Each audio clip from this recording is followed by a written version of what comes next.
আমাদেরকে আল্লাহ মাঠে দাঁড় করাবে না, আল্লাহর পাশে স্টেজে দাঁড় করাবে। কিন্তু সত্য তো এটা, হিসাব কিতাব তো হবে, ঠিক না? কি হবে না? হ্যাঁ, আমাদের নবীজি জিজ্ঞাসা করবে আল্লাহ হিসাব কিতাব কিভাবে নিবেন?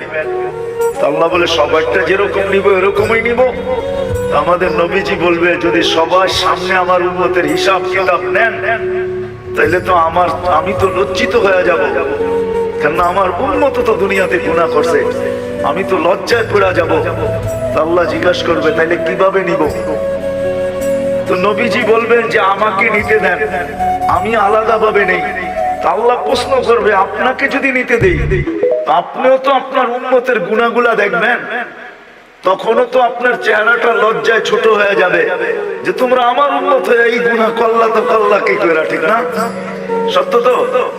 আল্লাহ জবাব দিবে বন্ধু ওয়াদা আপনার চেহারা আমি লজ্জিত করব না, বিদায় আপনার উম্মতের হিসাব কিতাব নিব আমি বটে, কারো সামনে না, আপনার সামনেও না, আমি পর্দার ভিতরে নিয়ে নিব, আপনাকেও জানতে দিব না, কাউকে জানতে দিব না।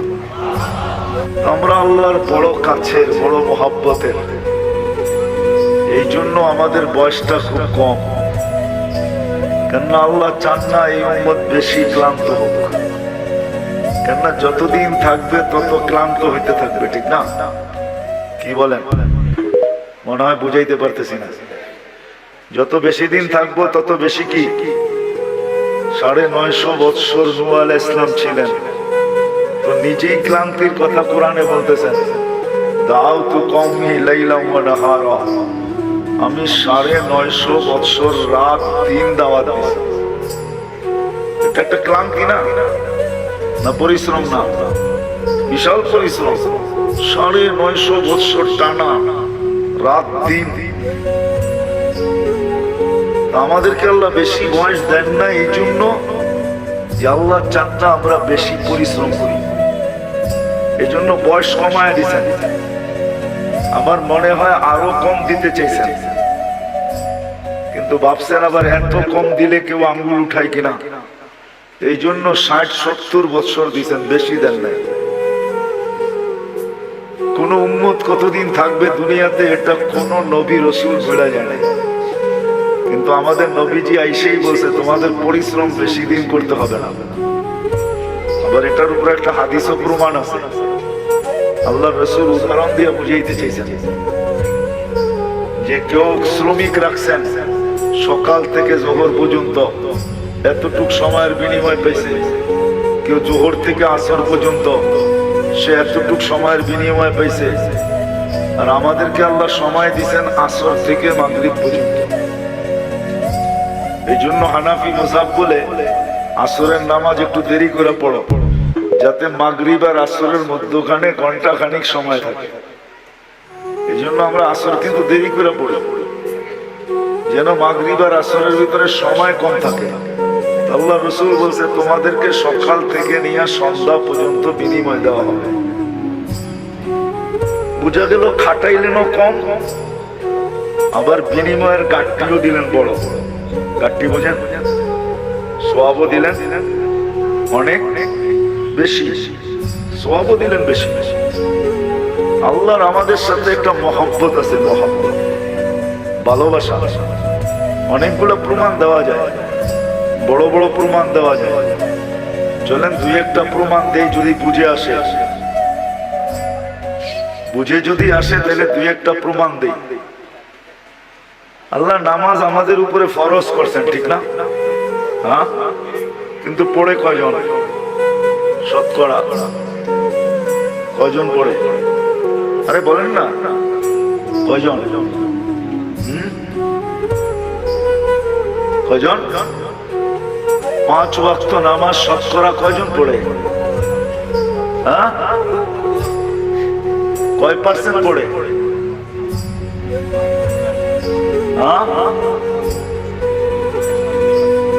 2%?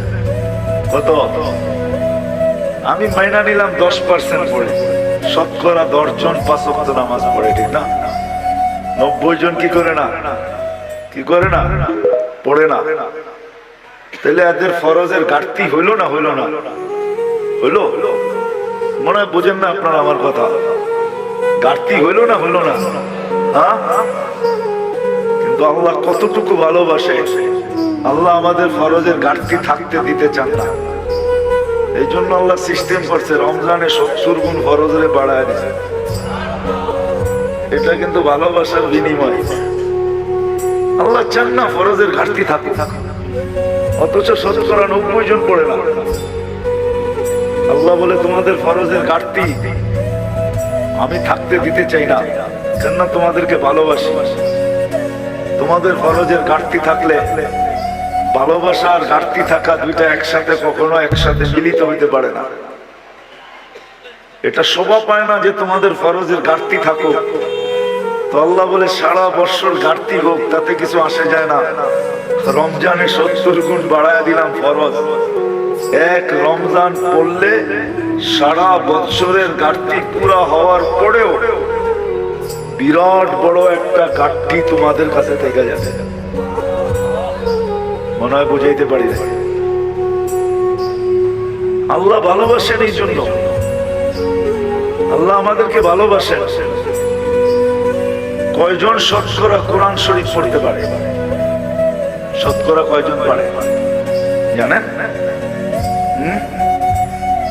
এই মজমায় যত লোক আছে মাদ্রাসার ছাত্র ছাড়া কয়জন আমরা কোরআন পড়তে পারি? বেশিরভাগই পারি না, ঠিক না? বুঝা গেল শতকরা 90 জনই কোরআন পড়তে পারে না। চলেন 90 জন না হোক, শতকরা 60 জন তো কোরআন পড়তে পারে না, এটা সত্য, ঠিক না? যে কোরআন পড়তে পারে না সে কি কোরআন খতমের সওয়াব পাইতে পারে? যে কোরআন পড়তে পারে না সে তো কোরআন খতমের সওয়াব পাইতো পাওয়াটা সম্ভব না, কেন কোরআনই তো পড়তে পারে না, খতমের সওয়াব কোত্থেকে পাবে?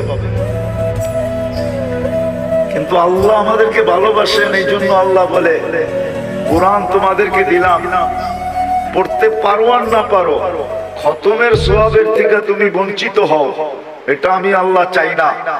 আর এটা ভালোবাসা, এটা বুঝায়ও না যে তুমি খতমের সওয়াবের থেকে বঞ্চিত হবে। বিদায় আল্লাহ সূরা ইখলাস দিবেন যে একবার পড়বা 10 পারা, দুইবার পড়বা 20 পারা, তিনবার পড়বা, খতমের সওয়াব মিললো না? মিললো না? মিলছে? সত্য তো? পাক্কা? এটা আল্লাহ ভালোবাসেন, এই জন্য আল্লাহ সূরা ইখলাস দিবেন। ইখলাস দিবেন, সূরা ইখলাস দিবেন। নামাজ আল্লাহ আমাদেরকে দিবেন, কিন্তু যতজনই শুনছেন নামাজ আমাদেরকে দিবেন সবাই বলছে পড়বে কি কইরা, তাও